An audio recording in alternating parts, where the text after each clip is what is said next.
que tous les pays font des déclarations de bonne intention, mais le taux d'implication n'est pas le même dans tous les pays. Il y a des pays africains qui sont plus avancés que d'autres et d'autres qui ne le sont pas encore. Et il en est de même pour l'implication des différents responsables de nos États. Il y a des pays qui sont donc plus impliqués que d'autres.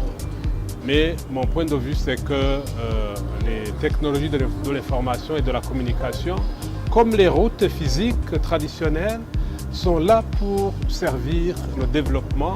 Et d'ailleurs, il y a des études qui ont été menées, qui ont démontré que là où les technologies de l'information sont développées, le développement de façon globale suit également, vous connaissez le principe qui veut que là où passe la route, passe le développement, là où passent les technologies de l'information et de la communication, passe également le développement.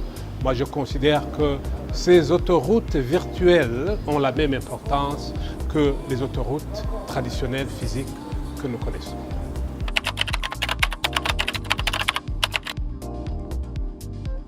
Je dois vous dire que le taux de pénétration de l'Internet au Burundi reste à un niveau suffisamment bas parce qu'on tourne encore autour de 10%.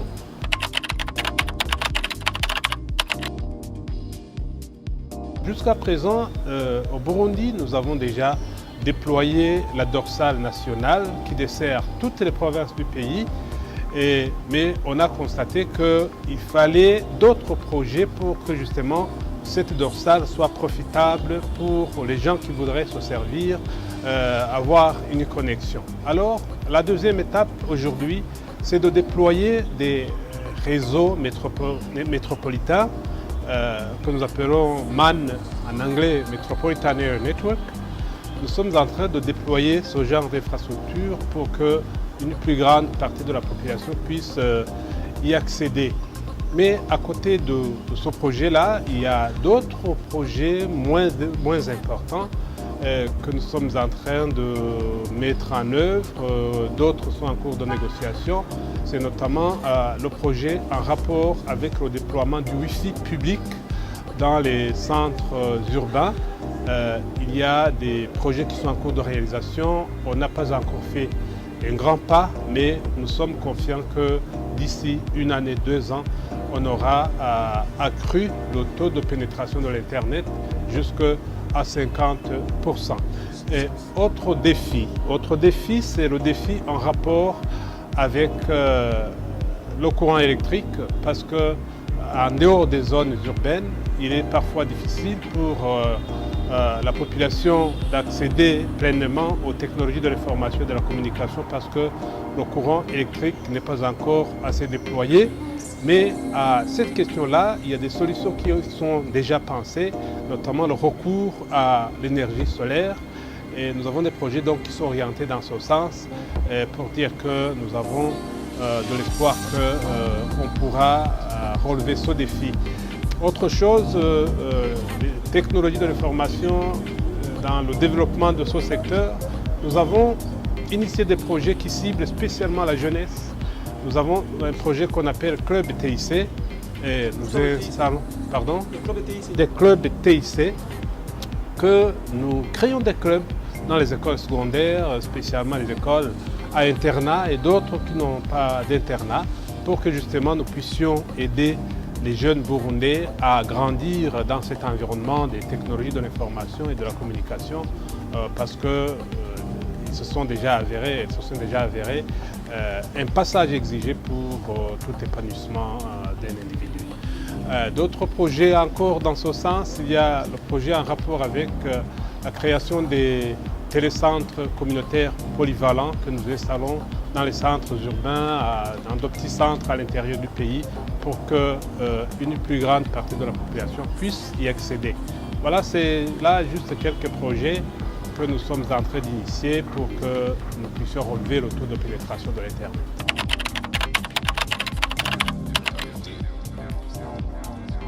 Oui, effectivement, comme vous le dites, avec le développement des technologies de l'information et de la communication, le secteur postal s'est retrouvé dans une telle situation qu'il doit s'adapter pour justement pouvoir entrer en concurrence avec les autres services qui utilisent beaucoup plus les technologies de l'information et de la communication. Alors, la Poste doit effectivement s'adapter en essayant de moderniser son mode opératoire, en essayant de mettre à profit les technologies de l'information et de la communication, autant que faire se peut pour justement pouvoir répondre aux sollicitations des clients, des abonnés, pour pouvoir faire face à la concurrence qui se fait de plus en plus rude de la part d'autres secteurs qui opèrent dans le domaine, qui se rencontrent sur le même terrain que le secteur postal.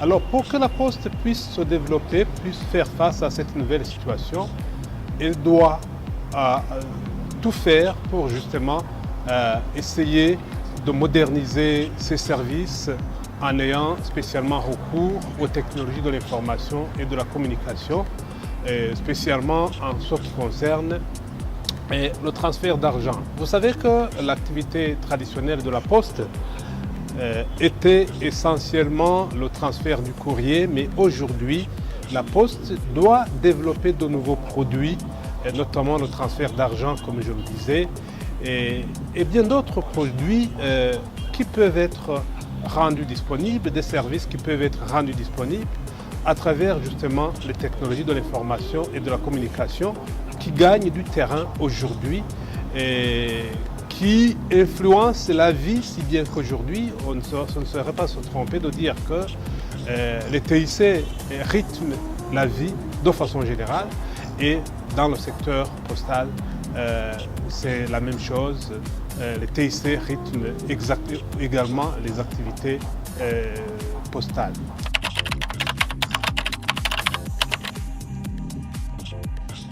Oui, là vous évoquez la question en rapport avec la fracture numérique.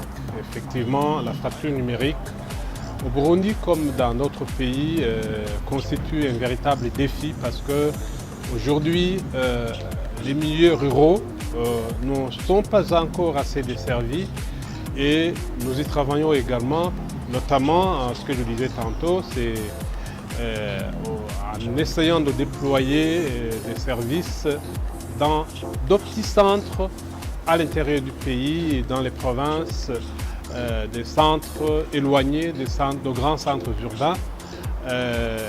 Il y a donc notamment la résolution du problème en rapport avec l'indisponibilité, l'accessibilité, l'accès à l'électricité. Il y a également le problème d'accès en rapport d'accès aux équipements qui constituent un autre handicap pour la pénétration de l'Internet. Nous travaillons également sur ce sujet-là pour que nous puissions avoir des smartphones, des laptops, pourquoi pas, pour que même la population moins nantie puisse accéder à ces équipements pour pouvoir avoir la connexion. Il s'agit là d'un véritable handicap, nous en sommes conscients, mais c'est un défi que nous devons relever. Une autre stratégie que nous sommes en train de mettre en place pour justement casser la fracture numérique, c'est la création du Fonds de services universels pour justement financer des projets qui vont dans le sens de la réduction de la fracture numérique. Et nous sommes en pourparlers avec tous les opérateurs qui devraient contribuer à la constitution de ce fonds de services universels et nous espérons que certains défis, différents défis qui font que la population du monde rural spécialement ne soit pas assez desservie en connexion.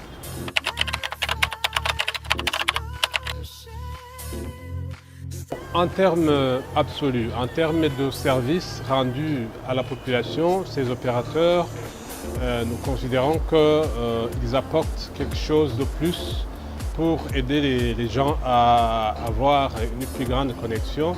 Je n'aimerais pas m'avancer sur le débat qu'il y a entre ces opérateurs et les opérateurs locaux. Mais pour moi, ce qui me préoccupe d'abord, c'est que la population puisse accéder à la connexion. Sinon, ce débat, je ne voudrais pas m'y avancer, mais je suis pour que le secteur soit davantage libéralisé pour que justement cet outil qui constitue un véritable catalyseur de développement soit assez développé et peu importe le coût.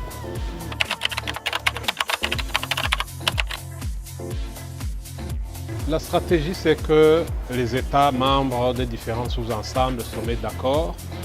Comme nous avons fait au niveau de la communauté est-africaine, il y a cette convention qui a été signée par les pays membres de la communauté. Et évidemment, il y a deux pays qui n'ont pas encore mis en œuvre le principe d'itinérance internationale. Il y a évidemment un coût à cela parce que au niveau du Burundi, nous avons adhéré au principe, mais on n'a pas encore concrétisé le projet parce qu'il fallait trouver des ressources pour pouvoir financer le gap qui serait laissé par la mise en œuvre de cette convention en rapport avec le One Network Area, comme on dit. Et sinon, le principe est très bon. Il faudrait donc que les différents États membres des sous-ensembles et partant de là, toute l'Afrique pouvoir adhérer à cette convention qui va certainement apporter un léger mieux au coût par rapport au coût de la communication.